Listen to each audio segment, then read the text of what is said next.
इतिहास लिखा है इसमें, कुछ खास छिपा है इसमें।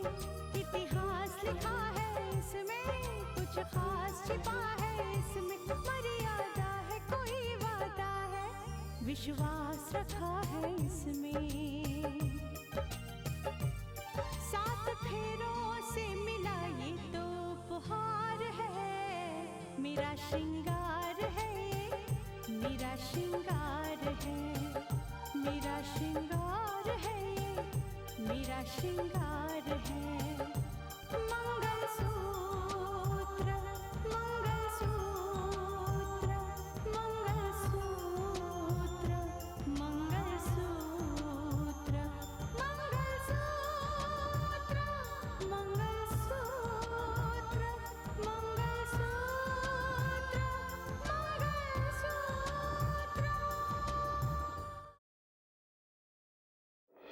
मैं सिर्फ इतना जानता हूँ, साक्षी सिर्फ मुझे चाहती है, सिर्फ मुझे।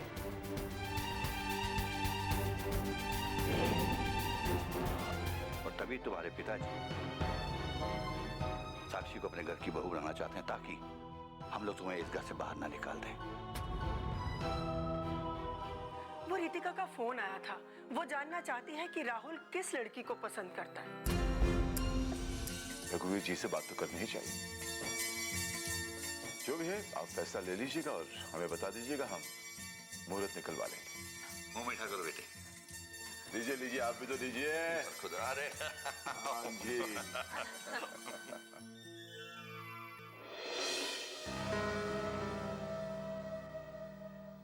सुंदरलाल, जज साहब मेरे घर में अपनी पैठ बनाने पर तुले हुए हैं। हो सकता है कि वो गुजरी बातों को भूल गए होंगे, लेकिन मैं कुछ नहीं भूली हूँ और मैं उन्हें इसमें पूरी तरह कामयाब भी नहीं होने दूंगी। पता नहीं क्या पका रही है। अरे किस भूल की बात कर रही है और कौन सी गुजरी हुई बात? जरा हमें भी तो पता चले कि किस बात का जिक्र हो रहा है। सुंदरलाल, कुछ बातें ऐसी होती हैं जो कभी खत्म नहीं होती। तुम नहीं समझोगे। जब पता ही नहीं समझूंगा फिर भी पकाई जा रही। हाँ बोलो। जज साहब मेरी बेटी को अपने घर की बहू बनाना चाहते हैं, लेकिन मैं ये हरगिज नहीं होने दूंगी। अगर एक तरफ से देखें तो तुम्हारी बात भी सही, लेकिन क्या तुमने ये कभी सोचा है कि जिस मकसद के तहत जज साहब तुम्हारी बेटी को अपनी बहू बनाना चाहते हैं, अगर तुम उस मकसद को ही खत्म कर दो तो बेटर नहीं होगा? हाँ? कैसी बात? मैं समझी नहीं सुंदरलाल। हाँ, ये होता है ना, मुझे समझाने वाले अक्सर खुद ना समझ रह जाते हैं। खैर मैं समझा देता हूँ। बस इतना जान लो कि अगर रितिका ही तुम्हारे घर की बहू ना रहे तो ये दूसरे तीसरे रिश्ते की तो बात ही नहीं रहेगी ना। चाहती तो मैं भी यही हूँ, क्योंकि मैं काजल को अपने घर की बहू बनाना चाहती हूँ। अरे तुम XYZ किसी को अपने घर की बहू बना लो, लेकिन रितिका अगर तुम्हारे घर की बहू बनी रहती है तो इतना जान लो कि वो एक आम साधारण लड़की नहीं है जो तुम्हारे घर की बहू बनी रहेगी, कामकाज करती रहेगी। वो एक प्रोफेशनल है, कलेक्टर है वो। उसे हटाने के लिए मैं कुछ भी कर सकती हूँ, कुछ भी। ठीक है सुंदरलाल, मैं फोन रखती हूँ।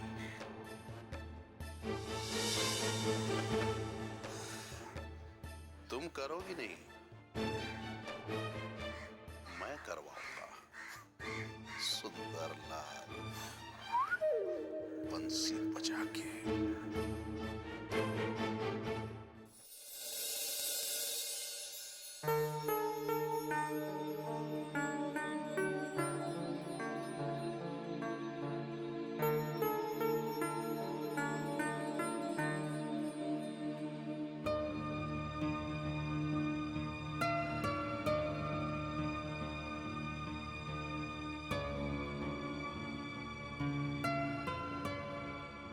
ठीक कह रहे हैं आप, रिश्ते बहुत ही साफ और सुथरे होने चाहिए। लेकिन घर में कुछ ऐसे लोग होते हैं जिन्हें लगता है कि रिश्ता जोड़ने के पीछे कोई मकसद है, कोई मतलब है।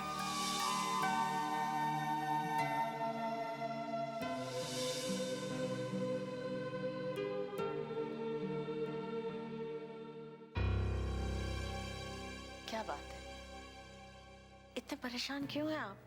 शारदा, कुछ बातें हो जाती जो मुझे परेशान कर देती। अरे अब कौन सी बात रह गई है? रिश्ते के लिए तो उन्होंने हाँ कर ही दिया ना।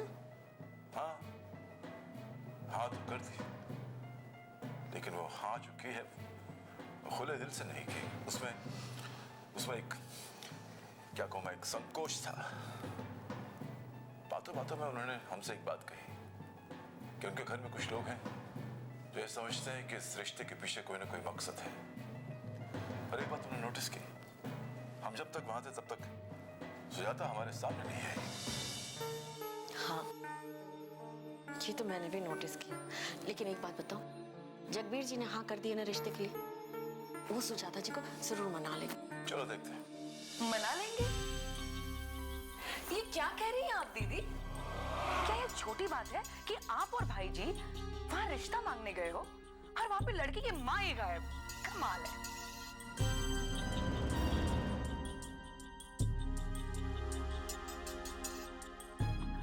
अब तो आप अंदाजा लगा सकते हो कि वो हमारे बारे में क्या सोचती हैं। स्नेहा, ये जरूरी नहीं होता कि अगर आपके घर में कोई रिश्ते की बात करने आए तो पूरा घर उसके स्वागत के लिए अटेंशन में खड़ा हो जाए। हो सकता है कि उन्हें कोई जरूरी काम रहा होगा, और अगर उन्हें इस रिश्ते से एतराज होता तो मना कर देते, हाँ नहीं करते।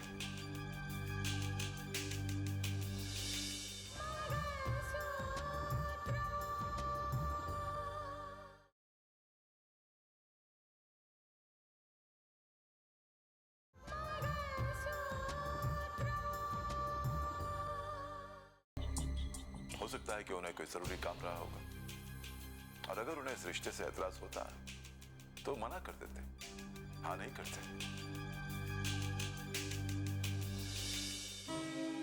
आप लोग आ गए? उन्होंने हाँ कर दी वो? हाँ बेटा, हमारे वहां पहुंचने से पहले ही उन्होंने साक्षी से बात कर ली थी, और साक्षी की मर्जी इस रिश्ते की बुनियाद।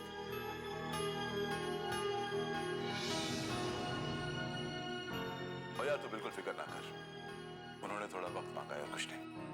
वक्त मांगना, इसमें भी कोई मकसद होगा भाई जी?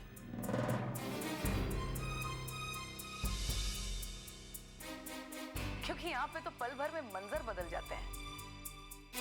मुझे ऐसा लगता है कि सुजाता जी को मनाने के लिए उन्हें थोड़ी सी मोहलत चाहिए। स्नेहा, क्या अनाप शनाप बक रही हो तुम?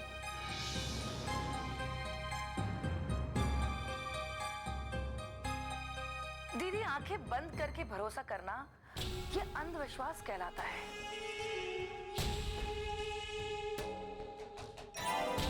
और इस जमाने में खुली आंख से देखकर भी किसी के ऊपर भरोसा नहीं किया जा सकता, क्योंकि धोखा हर कदम पे इंतजार कर रहा होता है। स्नेहा, तुम कब सुधरोगी? अपनी ये सोच और अपनी समझ को ना अपने तक ही रखो। ठीक है भाई जी, मैं और क्या कह सकती हूँ, क्योंकि मैं जो भी बोलूं बात चुप ही जाती है।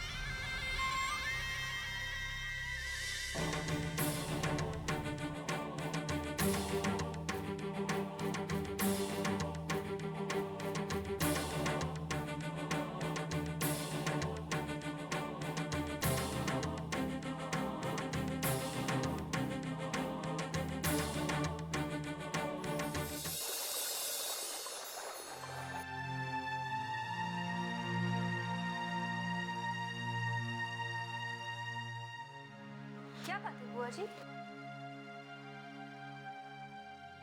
आप इतनी उदास होकर क्यों बैठी हैं?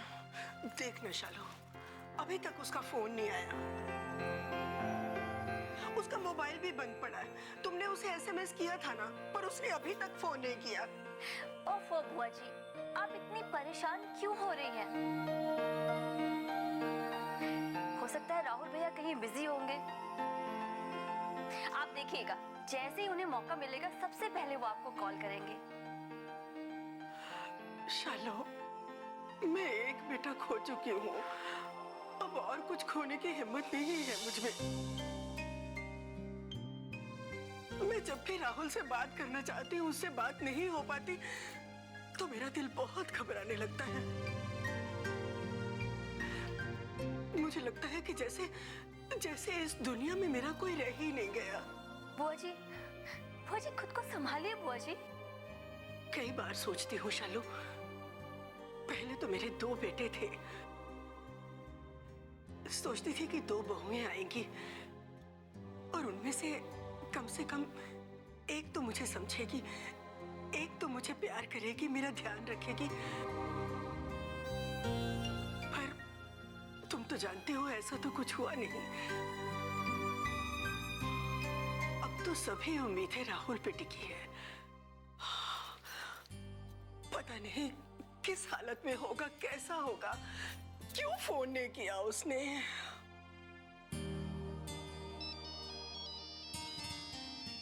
ये देखिए बुआ जी, राहुल भैया का फोन। मैं कह रही थी ना आपको कि आप बेवजह परेशान हो रही है। ये लीजिए बात कीजिए। हाँ बेटा, कहाँ हो तुम, कैसे हो? हाँ माँ, आपका एसएमएस मिला, सब ठीक है? इतनी देर से एसएमएस मिला मेरा? बेटा क्या तुझे अपने आप माँ की याद नहीं आती कि मैं एक बार अपनी माँ को फोन कर लूँ, वो परेशान हो रही होगी। नहीं माँ, आपका ख्याल तो हर वक्त रहता है। खैर बताइए, कुछ बात है? बेटा आखिर हर बात तू अपने तक ही सीमित क्यों रखता है? मुझे बताता क्यों नहीं कि वो लड़की कौन है जिसे तू चाहता है?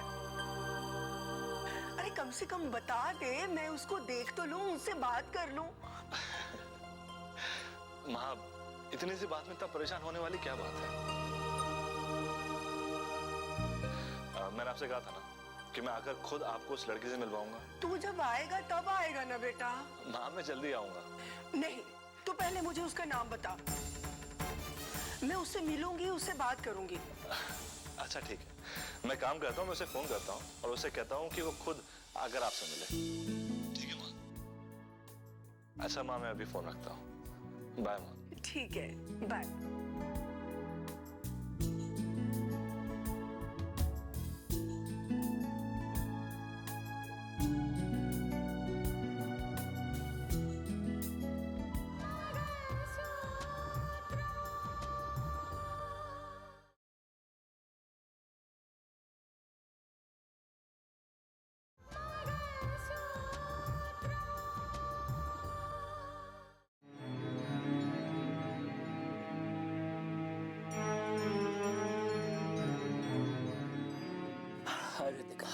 क्या? कहाँ गए थे? मैं कब से वेट कर रही थी तुम्हारे लिए। नहीं, डैड से बात करने गया था। लो। Thank you. कल शहर में एक बहुत बड़ी रैली है, I'm sure you know about it। तो उसे कवर करना है। क्रू तो मैंने ऑर्गेनाइज कर दिया है रितिका, लेकिन शायद मुझे खुद भी जाना होगा। ऑफ कोर्स, क्यों नहीं, इतनी बड़ी रैली जो है, परमिशन ना देने की कोई वजह ही नहीं थी, इसलिए मैंने परमिशन दे दी। इसलिए उसका पुलिस का बंदोबस्त भी मैंने ही करवाया।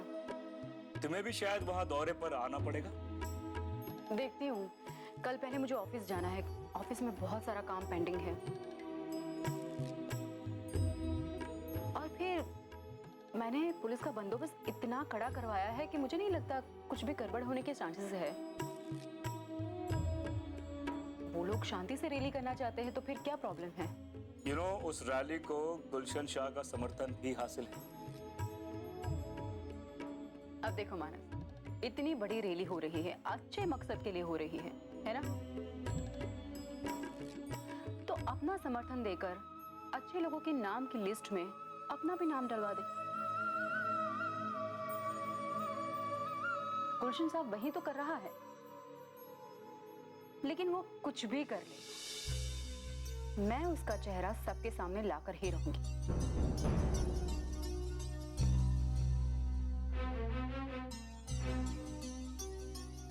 वो भूल गया है कि मेरी नजरें उसी पर है। तुम्हारे साथ प्रॉब्लम क्या पेश आई? तुम्हें हर काम, हर कदम कानून के दायरे में रहकर उठाना होगा। और गुलशन शाह वो कुछ भी कर सकता है, उसके लिए कोई दायरा नहीं है। कानून की हथकड़ियां और कानून का दायरा ऐसे ही लोगों के लिए है।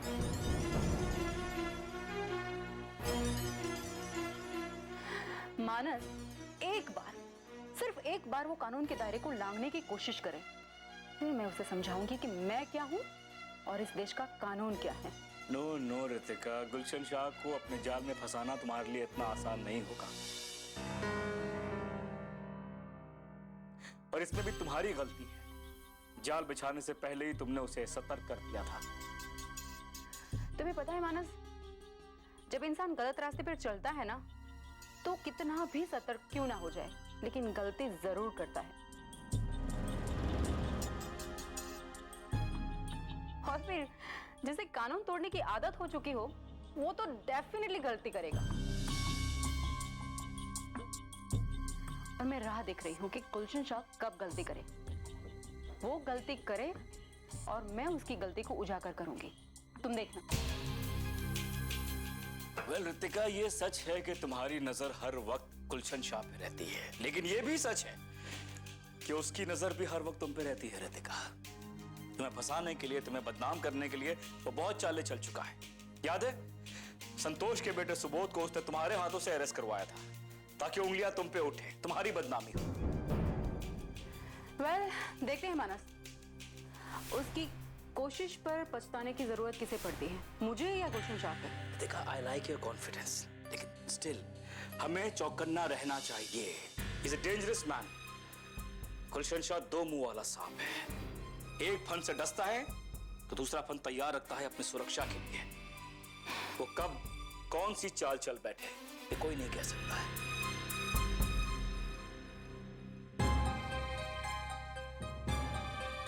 अर्जुन के दिल में जो लावा उबल रहा है ना, उसे उबलने दो। देखना, उबलता हुआ लावा एक दिन ज्वालामुखी बनकर फटेगा और इस तरह रितिका की जिंदगी को तहस नहस कर रख देगा कि दोबारा उसकी जिंदगी को कोई आबाद भी कर नहीं पाएगा। मैडम, ये ज्वालामुखी उस दिन फटेगा जिस दिन हम लोग चाहेंगे। बहुत खूब माधव, बहुत खूब, लेकिन ख्याल रखो, अब ये ज्वालामुखी फटने का वक्त बहुत करीब है। और फटते हुए ज्वालामुखी को अगर रोकने की कोशिश की जाए ना, तो वो और भी खतरनाक होता है, और ये तुम्हारे लिए और हमारे दोनों के लिए खतरनाक हो सकता है। ठीक कहा आपने मैडम। कुछ मामले में इनका नाम बाहर आने की वजह से जनता के बीच इनकी छवि खराब हो गई है।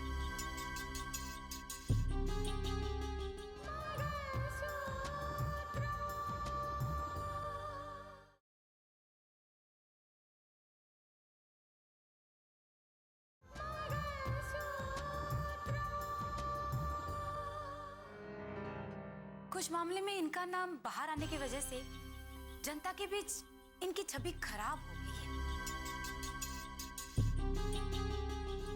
इसीलिए इनके राजनीति का फायदा मुझे मिलने वाला है। हो सकता है अगले चुनाव में मैं ही खड़ी हो जाऊं, और इसीलिए मुझे राजनीति को समझने की कोशिश तो करनी होगी ना। देखिए मैम, राजनीति की पहली चाल यही होती है कि आप पे कोई आंच ना आए, और आप कुछ भी करें, लेकिन पब्लिक के सामने आपकी बातें नहीं आनी चाहिए। लेकिन सर की कुछ बातें पब्लिक के सामने आ चुकी हैं। इसीलिए तो उनकी जगह मैं लेने वाली हूँ। लेकिन हाँ, चुनाव होने से पहले इस रितिका के कांटे को किसी भी हालत पर निकालकर बाहर फेंकना होगा, और उससे अब ये समझाना होगा कि वो किससे टकराने चली है। वो तो सर जी पहले ही सोच चुके हैं। सबसे पहले मानस को कानून के जाल में फंसाना होगा, और वो भी इस तरह कि एड़ी चोटी का जोड़ लगाने के बाद भी हमारे जाल को काट ना पाए। मुझे पता है, मैं उसी के बारे में बात कर रही हूँ। मानस के ऊपर एक दो नहीं, कई चार्जेस होने चाहिए,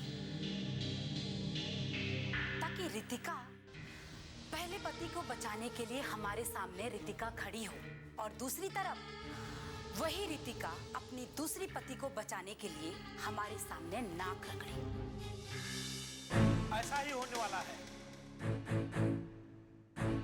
सर जी ने पहले से सारा प्लान बना के रखा है। कल एक बहुत बड़ी नेता की रैली होने वाली है, और उस रैली में शुरू होगा दंगा, और वो दंगा इस हद तक होगा कि उस दंगे के जख्म सालों साल इस शहर के लोग भुला नहीं पाएंगे। बहुत खूब। और इस दंगे की सारी जिम्मेदारी होगी रितिका के ऊपर, जो इस जिले की कलेक्टर है। हमने उन आदमियों का इंतजाम कर लिया है जो भीड़ में घुस के दंगा करेंगे।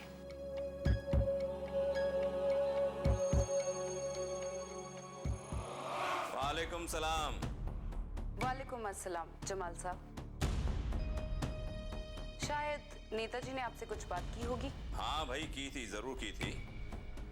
कल एक बहुत बड़ी रैली है और वहां कुछ लोगों को भेजना है। हाँ, वही पूछने के लिए मैंने आपको फोन किया है।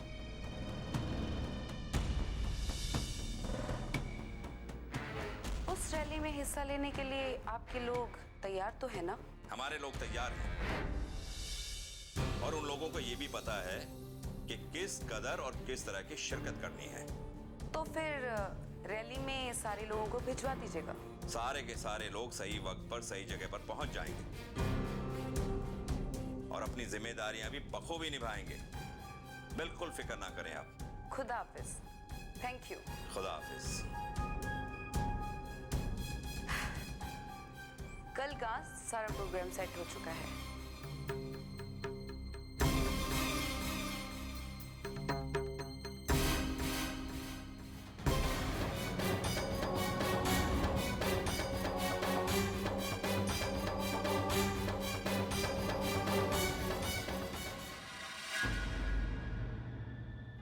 धागे से बंधा इसमें संसार है, पिया का